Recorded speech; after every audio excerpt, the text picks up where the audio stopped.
I would like to introduce our first speaker, Lucas Bielgany. Lucas is a PhD student at EMBL EBI and the University of Cambridge. He's fascinated by how new methods and algorithms for sequencing technologies help us understand nature's past and present, and is motivated to find out how these tools can be used to positively impact planetary health. Thank you. Thank you very much. So my showcase today will be on our method for dynamic adaptive sampling. So as the title suggests, we're adding a dynamic aspect to the by now already very well established process of adaptive sampling. And we do this by taking the data from the sequencing machine and feeding it back into the decision-making process.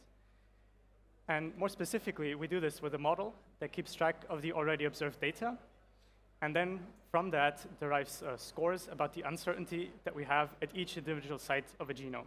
And with those scores, that allows us to calculate the benefit that we expect from any sequencing read in the genome at any position at that specific point in time.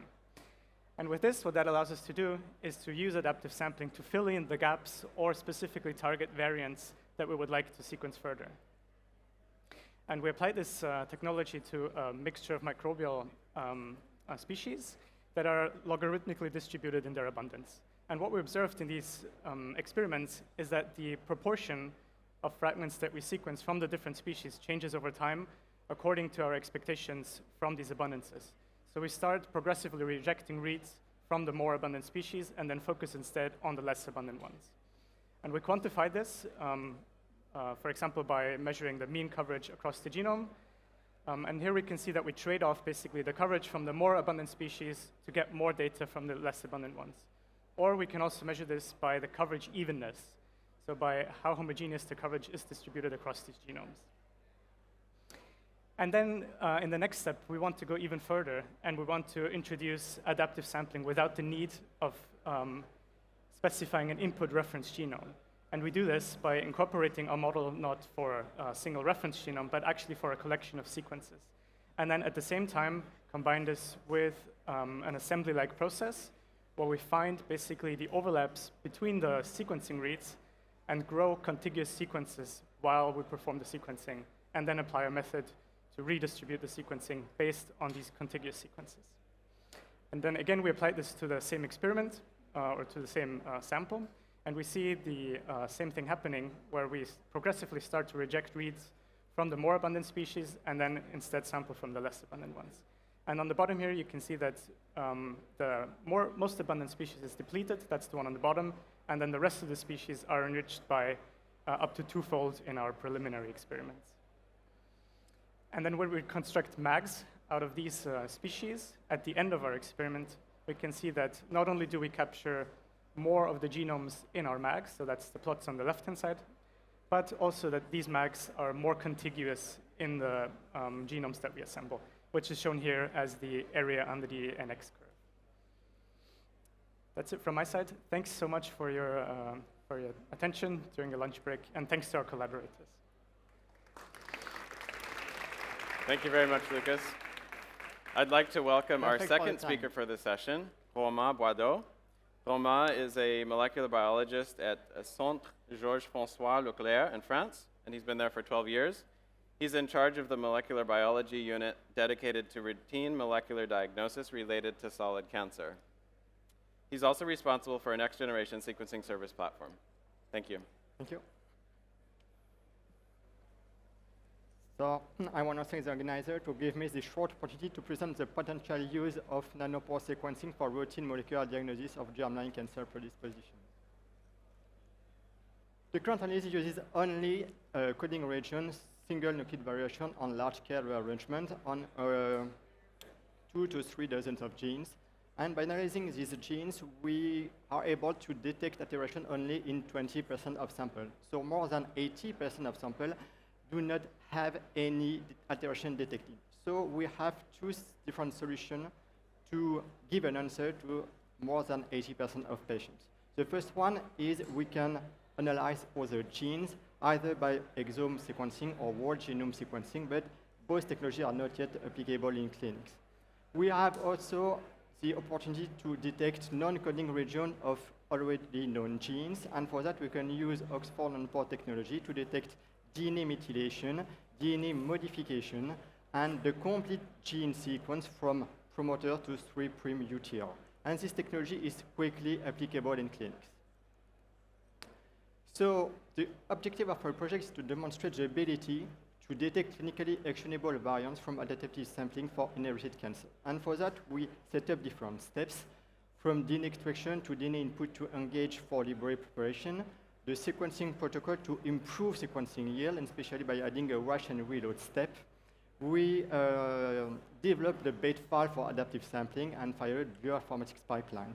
And as you can observe on this quite complicated graph, we started our experiments with a large bait file representing more than 4% of the genome, and we obtained a quite low coverage of targeted genes. So we decreased the bait file, and by decreasing the bait file, we did not impact the sequencing yield, but we increased the coverage of target genes. We were also able to improve the amount of libraries that we were able to put on the flow cell, and we also increased the sequencing yield thanks to this increasing quantity of library preparation loading. And finally, we systematically perform a nucleus wash and reload library preparation for each run. So as you can observe, we can easily visualize single nucleotide variation thanks to the nanopore sequencing. It's quite clean. And regarding structural variation, on the left side, you can observe a patient with exon 13 duplication detected by MLP and BRCA1 gene. And by using nanopore sequencing technology, we're able to detect and confirm the duplication of exon 13, but we're also able to detect a duplication of exon 12. And in fact, the duplication was a duplication of exon 12 and exon 13. And on the right, you can observe that an heterologous deletion of BRCA1, and this complete heterologous deletion of BRCA1 will also bring 5 other genes. So just to finish, I wanted to thank Sandy Chevrier for the wet lab experiments, Corentin Richard for bioinformatics help, and the Sequence Genomics team for bioinformatics analysis. Thank you for your attention. Thank you, Romain. Our final panel member for the session is Thithadeep Wangsuratwat. Deep is a group leader at Siri Raj Longread Lab at the Faculty of Medicine at the Siri Raj Hospital in Mahidol University, Thailand. Her research interest focuses on utilizing nanopore sequencing technology combined with bioinformatics data analysis in pathogen detection as well as cancer research. Welcome. Thank you, Daniel. So hi, everyone. You can just call me Tip. So today, I'm going to show you something. Okay. So let me start from my previous work that I get the sample from amazing team of the clinician in Thailand. So she can get the sample from preterm birth sample. And then we ask the question that can we get the species identification from this sample? So faster than previous. So we compare the nanopore sequencing with the cultivation and Sanger sequencing. So for the cultivation, it takes sometimes 2 days or 7 days, depends on the organism. And also some organism we cannot culture. For the Sanger, we found that some mixed infection, we got blur result here. But for nanopore, we get species level identification, and also we can identify mixed infection using nanopore sequencing. But we move to the more challenged question. Can we move beyond the species identification? Can we detect the antimicrobial resistant gene from the genome? And can we skip PCR step? And can we get the data from unculturable organism? And of course, mixed infection. So in this case, we use adaptive sampling. And the sample is the pus sample. So I did not show the real figure here because it's lunchtime. That's why I create this one. And this is the sample that we obtained from the clinician. Okay, so this is our result.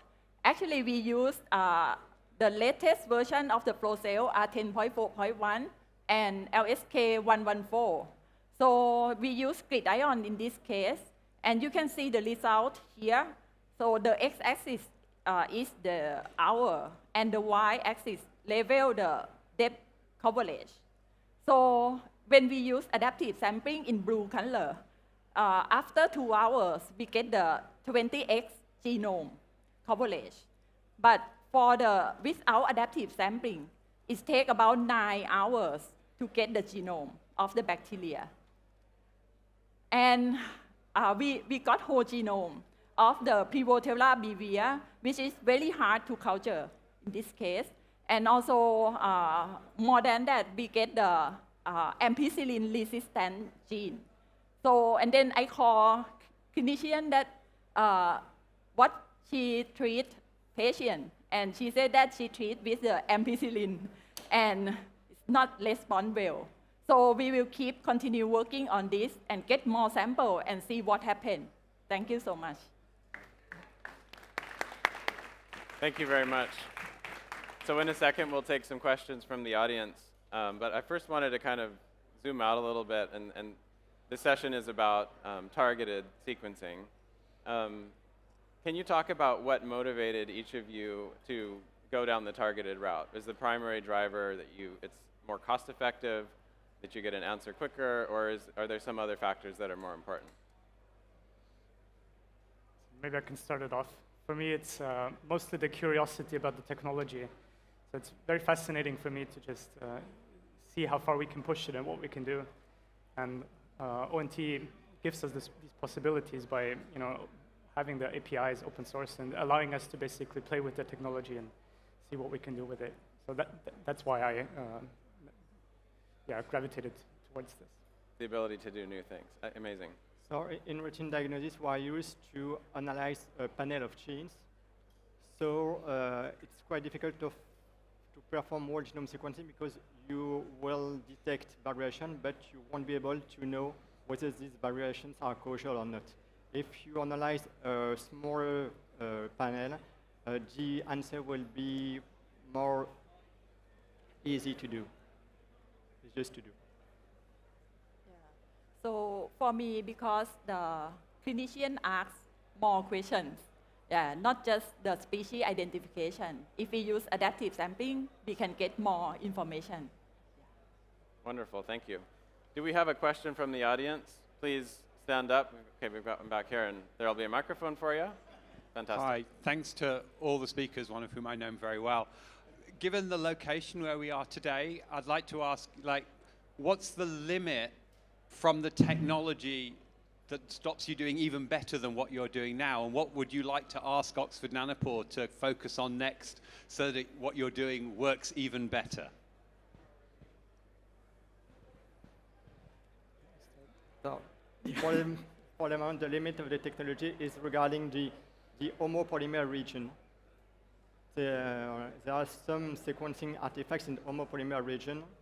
You can manage this kind of problem with the quality score of the sequencing bases, but I think the main limit is here. So for me, if we can combine many samples and adaptive sampling in one flow cell, it's safe.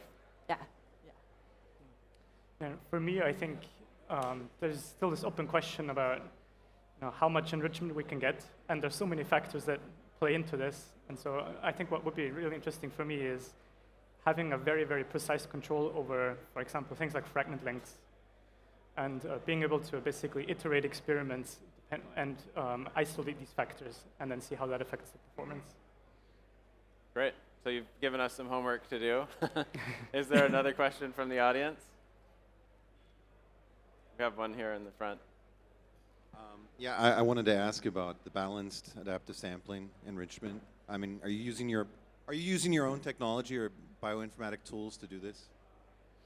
So we are not doing the sequencing ourselves, but we have collaborators who perform the actual sequencing experiments that I showed today in this little flash talk. If that was the question.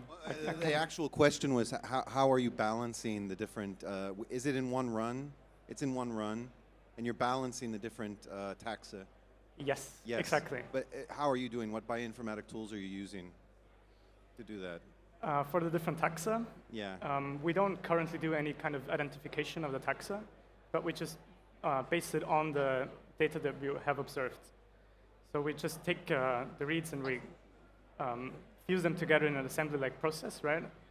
And then we just take that as a basis for making the decision, irrespective of what the actual species is at the moment. Is along the lines of your question whether that data is going out to another tool to look at the coverage and then coming back. Are you using Minnow, something built into Minnow, or are you using? No, so for this we're using our own software. Uh-huh. But I know that also for balancing barcodes, there's another team at Nottingham working on that problem specifically as well. Great. So thinking about targeting, adaptive sampling is one approach, but there's capture bait probes, there's PCR, and I thought it was interesting that all of you are using adaptive sampling. And can you maybe talk about why that's the thing that you're doing for your particular project versus these other methods? Is there an advantage? What was the reason that you went with adaptive sampling? Okay, me. Okay, so as I show you that we can get more information, this is one thing, but sometimes we use PCR to amplify 16S full length. So there are pros and cons, I think. Using PCR for 16S, we can, it's cheaper. Yeah. So for adaptive sampling, we have to use one flow cell, but it's faster to get the result. Yeah. For me, is that we are able to sequence native DNA. And by analyzing native DNA, you can observe methylation, DNA modification, and you avoid the introduction of PCR bias. And I think it's the best way to really analyze DNA. Yeah, for me, it's also important to have the native DNA. Depending on the specific applications that our method will be applied to, I think in the metagenomics context, for example, it's very important to preserve these abundances as they occur in nature and then not introduce biases by performing amplifications.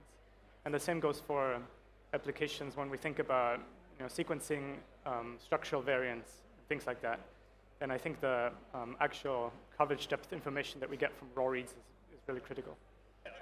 Fantastic, thank you. Is there another question from the audience?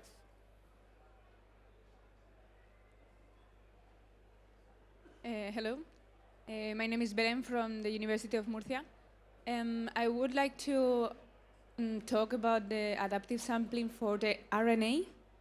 Have you ever tried adaptive sampling? Because I think that it's a bit difficult, this approach, but I think it will be very interesting to get a step forward to this approach to get higher depth in transcripts of interest.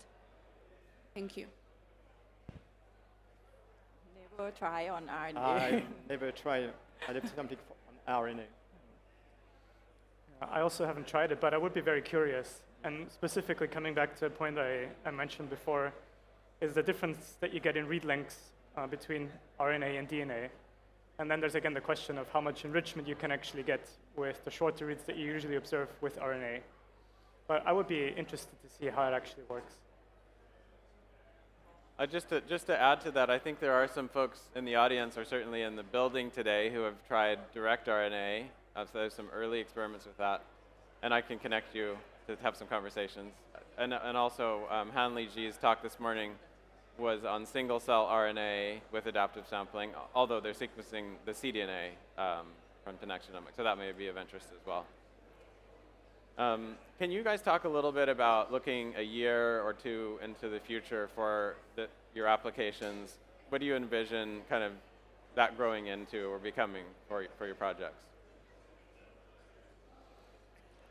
So I think regarding the germline DNA and concept resolution, I think nanopore sequencing will be a good tool for structural variation next year or in 2 years.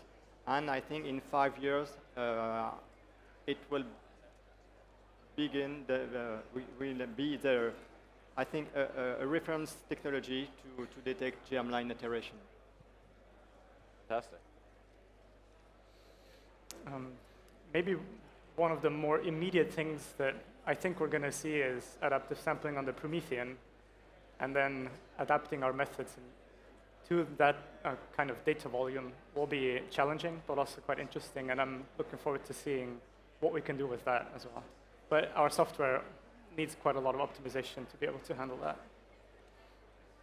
Yeah, so for me, my team try to use adaptive sampling with many kinds of sample, not only the microbial kind of thing, but also cancer that my boss will present tomorrow. So, and now I start talking with many people to, if you have pus or abscess, something like that, please tell me. Yeah. and also the, not only human, in animal also. Yeah. Thank you. Another question from the floor here. I have used adaptive sampling on Promethean, and I was wondering, would you, the software that you wrote, would it also work on Promethean, or is it only on Menayon for the moment? Sorry, I can't understand We couldn't hear you the at all. question. Sorry, it's real hard to hear from up here. Could you just repeat? I will repeat. The tool that you wrote, does it also work to perform adaptive sampling on Promethean? Oh. Adaptive sampling on Promethean was the question. Yes, If with your software. I see. So you're running on a Menayon, and I think the question is if the same pipeline you're using for balancing works on a Promethean. We haven't tried that yet, so it doesn't work right now, and I think it wouldn't work out of the box, but I think that we can adapt it to work also on Promethean flow cells. But yeah, currently we're working with the Menayon flow cells and mostly on the GridION itself. And we're actually using the computational resources that are built into the GridION to make all of these real-time computations. Thank you. We have time for a couple more questions. Is there another question from the floor here? Another question in the back? Regarding the adaptive sampling again, do you see differences if you are targeting one continuous bed coordinates, or if you split these megabases into different targets, like a panel of genes or something?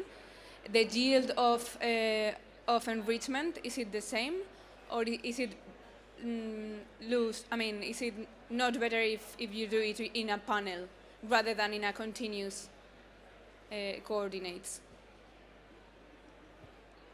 That's an interesting question. Yeah. Just about the amount, if I understand right, the amount of enrichment that you get, whether or not the enriched region is one contiguous region or you have a lot of genes spread across the genome. We have a mean enrichment between 7 and 8 in a gene, because we analyze a complete gene from the promoter, the 3' UTR. And when you look at the coverage, you have a quite even coverage, but sometimes in some regions you could have a slight decrease or slight increase, but it's more even than with short read and capture and hybrid capture library. Sometimes you have a big coverage in a certain part, and in another way, in another place, you have a decreased coverage. So with adaptive sampling, the coverage is quite even. Sometimes you have quite differences between different places, but it's quite good. It's quite even through the gene. Any other comments on that? Okay, in the last couple seconds we have, what do you think the future is for targeted sequencing and adaptive? As sequencing costs come down, is it just going to be go back to sequencing everything, you don't need to target? Or as sequencing becomes more ubiquitous, is targeting going to be really crucial to deploying these kind of strategies? What do you guys think? It's a good question. I think it's still going to be more efficient to use any kind of adaptive sampling strategies. You know, depending on the actual question, there's for sure merit in sequencing exactly what you want instead of just sequencing whatever is in the sample, in my opinion. Yeah, I also think to answer this question is based on the questions what we ask. Yeah, and then put adaptive sampling or PCR or Cas9 or something. Yeah, it depends on the questions. Yeah. And for routine diagnosis, I think we will use targeting sequencing for a long time. Wonderful, thank you. I'd like to thank all of our speakers today.